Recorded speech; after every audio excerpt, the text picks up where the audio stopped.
ओम शांति। आज 6 मार्च 2021 बाबा के महावाक्य है, मीठे बच्चे, पुण्य आत्मा बनना है तो एक बाप को याद करो, याद से ही खाद निकलेगी, आत्मा पावन बनेगी। प्रश्न है, कौन सी स्मृति रहे तो कभी भी किसी बात में मूझ नहीं सकते। उत्तर है, ड्रामा की बनी बनाई बन रही, अब कुछ बननी नहीं। यह अनादि ड्रामा चलता ही रहता है, इसमें किसी बात में मूंझने की दरकार नहीं। कई बच्चे कहते हैं, पता नहीं यह हमारा अंतिम 84वां जन्म है या नहीं, मूझ जाते हैं। बाबा कहते, मूंझो नहीं, मनुष्य से देवता बनने का पुरुषार्थ करो। ओम शांति।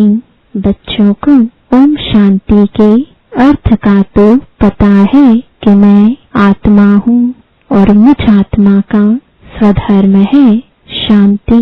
मैं आत्मा शांत स्वरूप शांति धाम की रहने वाली हूँ।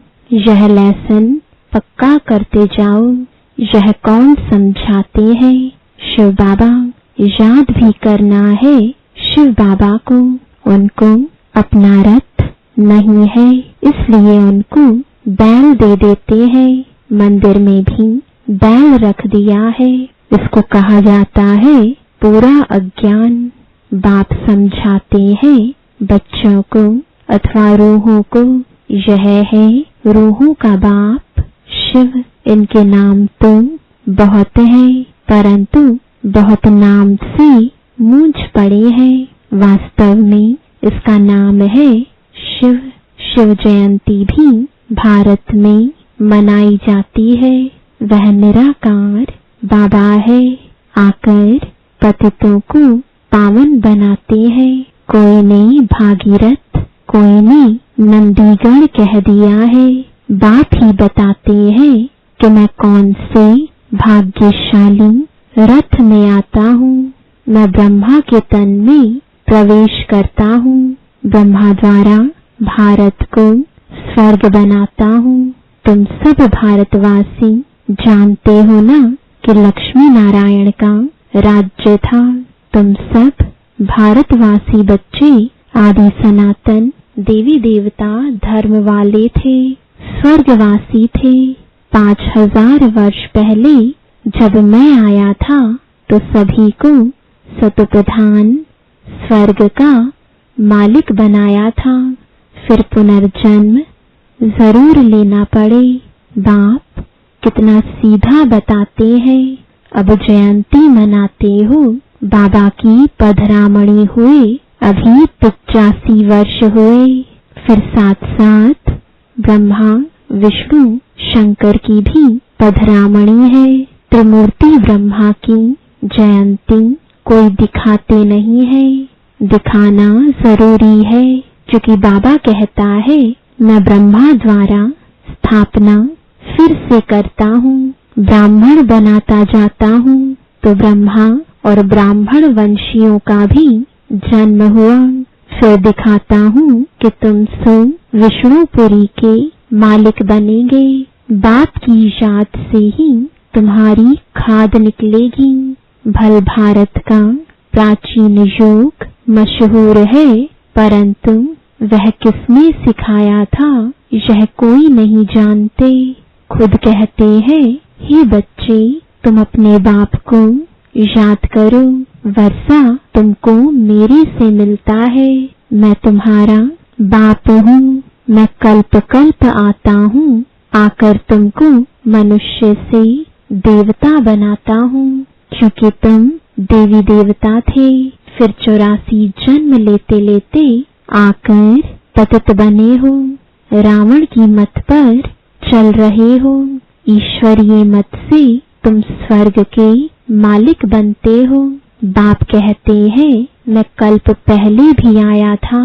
जो कुछ पास होता है वह कल्प कल्प होता ही रहेगा। बाप फिर भी आकर इनमें प्रवेश करेंगे। इस दादा को छुड़ाएंगे, फिर इन सब की परवरिश कराएंगे। तुम जानते हो कि हम ही सतयुग में थे। हम भारतवासियों को ही 84 जन्म लेना पड़े। पहले पहले तुम सर्वगुण संपन्न 16 कला संपूर्ण थे। यथा राजा रानी तथा प्रजा नंबरवार, सब तो राजा नहीं बन सकते। तो बाप समझाते हैं, सतयुग में तुम्हारे 8 जन्म, त्रेता में 12 जन्म। ऐसे ही अपने को समझो कि हमने यह पाठ बजाया है। पहले सूर्यवंशी राजधानी में पाठ बजाया, फिर चंद्रवंशी में, फिर नीचे उतरते वाम मार्ग में आए। फिर हमने 63 जन्म लिए। भारतवासियों ने ही पूरे 84 जन्म लिए हैं और कोई धर्म वाले इतने जन्म नहीं लेते हैं। गुरु नानक को 500 वर्ष हुए, करीब उनके 12-14 जन्म होंगे। यह हिसाब निकाला जाता है। कृष्ण ने 2000 वर्ष में 60 पुनर्जन्म लिए होंगे। वृद्धि होती जाती है, पुनर्जन्म लेते जाते हैं। बुद्धि में यह विचार करो तो हमने ही 84 जन्म भोगे हैं। फिर सतु प्रधान बनना है। जो कुछ पास हुआ ड्रामा, जो ड्रामा बना हुआ है वह फिर रिपीट होगा। बेहद की हिस्ट्री में तुमको ले जाते हैं। तुम पुनर्जन्म लेते आए हो। अब तुमने 84 जन्म पूरे किए हैं। अब फिर बाप ने याद दिलाई कि तुम्हारा घर है शांति धाम। आत्मा का रूप क्या है? बिंदी। वहाँ जैसे बिंदियों का झाड़ है, आत्माओं का भी नंबरवार झाड़ है। नंबरवार नीचे आना होता है। परमात्मा भी बिंदी है। ऐसे नहीं कि इतना बड़ा लिंग है। बाप कहते हैं कि तुम हमारे बच्चे बनते हो तो मैं तुमको स्वर्ग का मालिक बनाता हूँ। पहले तुम हमारे बने, फिर मैं तुमको पढ़ाता हूँ। कहते हो बाबा हम तुम्हारे हैं, साथ साथ पढ़ना भी है। हमारे बने और तुम्हारी पढ़ाई शुरू हो गई। बाबा कहते कि यह तुम्हारा अंतिम जन्म है। कमल फूल समान पवित्र बनो। बच्चे वायदा करते हैं बाबा हम आपसे वर्षा लेने लिए कभी पतित नहीं बनेंगे। 63 जन्म तो पतित बने हैं। यह 84 जन्मों की कहानी है। बाबा आकर सहज कर बताते हैं। जैसे लौकिक बाप बताते हैं ना, तो यह है बेहद का बाप। वह आकर रूहों से बच्चे बच्चे कहे बात करते हैं। शिवरात्रि भी मनाते हैं ना। यह है आधा कल्प का दिन और आधा कल्प की रात। अभी है रात का अंत और दिन के आदि का संगम। भारत सतयुग था तो दिन था। सतयुग त्रेता को ब्रह्मा का दिन कहा जाता है। तुम ब्राह्मण हो ना, तुम ब्राह्मण जानते हो कि हमारी अब रात्रि है। तमो प्रधान भक्ति है। दर दर धक्के खाते रहते हैं। सबकी पूजा करते रहते हैं। टिवाटे की भी पूजा करते हैं। मनुष्य के शरीर की भी पूजा करते हैं। सन्यासी लोग अपने को शिवो हम कह बैठ जाते हैं। फिर माताएं जाकर उनकी पूजा करती हैं। बाबा बहुत अनुभवी है। बाबा कहते हमने भी बहुत पूजा की है, परंतु उस समय ज्ञान तो था नहीं। फल चढ़ाते थे, लोटी चढ़ाते थे मनुष्य पर। यह भी ठगी हुई ना, परंतु यह सब फिर भी होगा। भक्तों का रक्षक है भगवान, क्योंकि सभी दुखी है ना। बाप समझाते हैं कि द्वापर से लेकर तुम गुरु करते आए हो और भक्ति मार्ग में उतरते आए हो। अभी तक भी साधु लोग तो साधना करते हैं। बाप कहते हैं कि उन्हों का भी मैं उद्धार करता हूँ। संगम पर तुम्हारी सद्गति हो जाती है, फिर तुम 84 जन्म लेते हो। बाप को कहा जाता है ज्ञान का सागर, मनुष्य सृष्टि का बीज रूप, सत्चित आनंद स्वरूप है। वो कब विनाश नहीं होता, उनमें ज्ञान है। ज्ञान का सागर प्यार का सागर है, जरूर उनसे वर्षा मिलना चाहिए। अभी तुम बच्चों को वर्षा मिल रहा है। शिव बाबा है ना, वह भी बाबा है, यह भी तुम्हारा बाप है। फिर शिव बाबा ब्रह्मा द्वारा तुमको पढ़ाते हैं, इसलिए प्रजापिता ब्रह्मा कुमार कुमारियां कहा जाता है। कितने धीर बीके हैं, कहते हैं कि हमको डांडे से वर्षा मिलता है। बच्चे कहते हैं बाबा हमको नरकवासी से स्वर्गवासी बनाते हैं। कहते हैं हे बच्चे, मामेकम याद करो तो तुम्हारे सिर पर जो पापों का बोझा है वह भस्म हो जाएगा। फिर तुम सतोप्रधान बन जाएंगे। तुम सच्चा सोना, सच्चे जेवर थे। आत्मा और शरीर दोनों सतोप्रधान थे। आत्मा फिर सतो रजो तमो होती है, तो शरीर भी ऐसा तमोगुणी मिलता है। बाप तुमको राय देते हैं कि बच्चे मुझे याद करो। मुझे बुलाते हो ना कि हे पतित पावन आओ। भारत का प्राचीन राजयोग मशहूर है, वह अब तुमको सिखला रहा हूँ कि मेरे साथ योग रखो तो इससे तुम्हारी खाद जल जाएगी। जितना याद करेंगे उतनी खाद निकलती जाएगी। याद की ही मुख्य बात है। नॉलेज तो बाप ने दी है।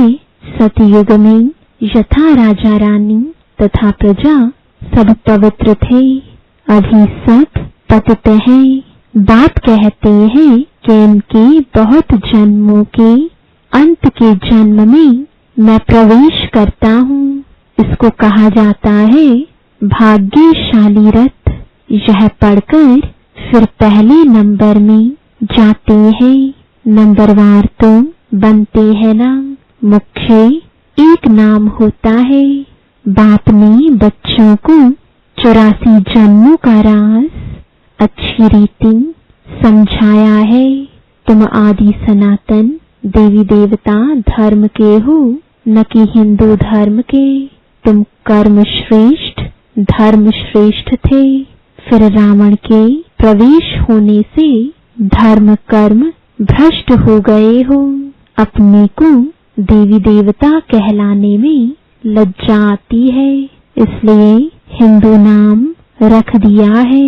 वास्तव में आदि सनातन देवी देवता धर्म के थे। तुमने 84 जन्म लिए हैं, फिर पतित बन गए हो। 84 का चक्र भारतवासियों के लिए है। वापस जाना तो सबको है, पहले तुम जाएंगे। जैसे बारात जाती है ना, शिव बाबा को साजन भी कहते हैं। तुम सजनिया इस समय छी तमो प्रधान हो, उनको गुलगुल बनाकर ले जाएंगे। आत्माओं को पावन बनाकर ले जाएंगे। इसको लिबरेटर गाइड कहा गया है। बेहद का बाप ले जाता है। उनका नाम क्या है? शिव बाबा।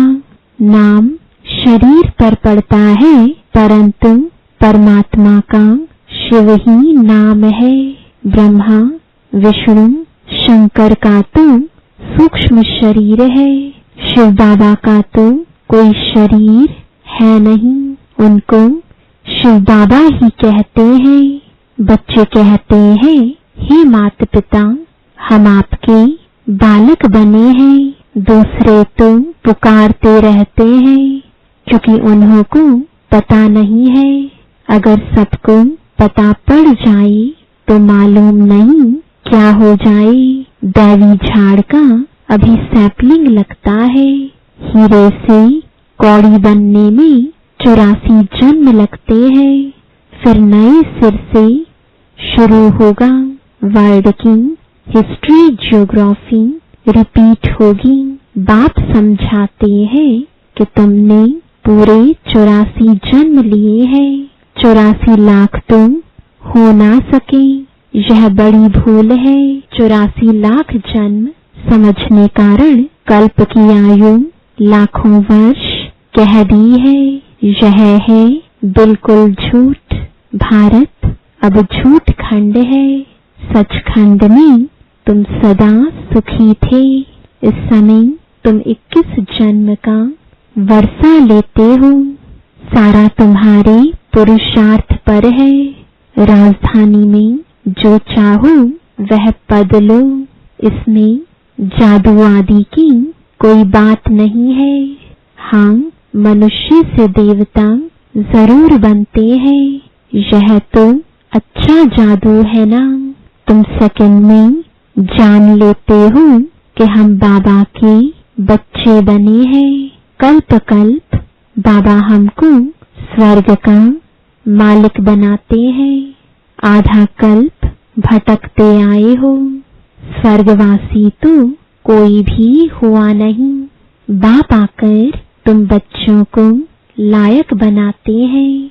बरोबर यहाँ महाभारत लड़ाई लगी थी और राजयोग सिखाया था। शिव बाबा कहते हैं कि मैं ही आकर तुमको सिखाता हूँ, न कि क्राइस्ट। अभी तुम्हारा बहुत जन्मों के अंत का जन्म है। मूंझो नहीं, तुम भारतवासी हो। तुम्हारा धर्म बहुत सुख देने वाला है और धर्म वाले तो वैकुंठ में आ नहीं सकते। यह भी ड्रामा अनादि चलता रहता है। कब बना यह कह नहीं सकते। इसकी नो एंड। वर्ल्ड की हिस्ट्री, ज्योग्राफी रिपीट होती है। यह है संगम युग, छोटा युग। चोटी है ब्राह्मणों की। बाप तुम ब्राह्मणों को देवता बना रहे हैं, तो ब्रह्मा के बच्चे जरूर बनना पड़े। तुमको वर्षा मिलता है डाडे से। जब तक अपने को बीके नहीं समझे तब तक वर्षा कैसे मिले। फिर भी कोई कुछ न कुछ ज्ञान सुनते हैं तो साधारण प्रजा में आ जाएंगे। आना तो जरूर है। शिव बाबा ब्रह्मा द्वारा ब्राह्मण, देवता, क्षत्रिय धर्म की स्थापना करते हैं। सिवाय गीता के दूसरा कोई भी शास्त्र है नहीं। गीता है ही सर्वोत्तम दैवी धर्म का शास्त्र, जिससे 3 धर्म स्थापन होते हैं। ब्राह्मण भी यहाँ बनना है, देवता भी यहाँ ही बनेंगे। अच्छा, मीठे मीठे सिकिलदे बच्चों प्रति माता पिता बाप दादा का याद प्यार और गुड मॉर्निंग। रूहानी बाप की रूहानी बच्चों को नमस्ते। रूहानी बच्चों की रूहानी बाप दादा को गुड मॉर्निंग और नमस्ते। धारणा के लिए मुख्य सार है। पहला, हर एक के निश्चित पाठ को जान सदा निश्चिंत रहना है। बनी बनाई बन रही ड्रामा पर अडोल रहना है। दूसरा, इस छोटे से संगम युग पर बाप से पूरा वर्षा लेना है। याद के बल से खाद निकाल स्वयं को कौड़ी से हीरे जैसा बनाना है। मीठे झाड़ के सैपलिंग में चलने के लिए लायक बनना है। वरदान है आश्चर्यजनक दृश्य देखते हुए पहाड़ को राई बनाने वाले साक्षी दृष्टा भव। संपन्न बनने में अनेक नए नए व आश्चर्यजनक दृश्य सामने आएंगे, लेकिन वह दृश्य साक्षी दृष्टा बनावे, हिलाए नहीं। साक्षी दृष्टा के स्थिति की सीट पर बैठकर देखने व निर्णय करने से बहुत मजा आता है। भय नहीं लगता, जैसे अनेक बार देखी हुई सीन फिर से देख रहे हैं। वह राजयुक्त योगयुक्त बन वायुमंडल को डबल लाइट बनाएंगे। उन्हें पहाड़ समान, पेपर भी राई के समान अनुभव होगा। स्लोगन है परिस्थितियों में आकर्षित होने के बजाय उन्हें साक्षी होकर खेल के रूप में देखो। ओम शांति।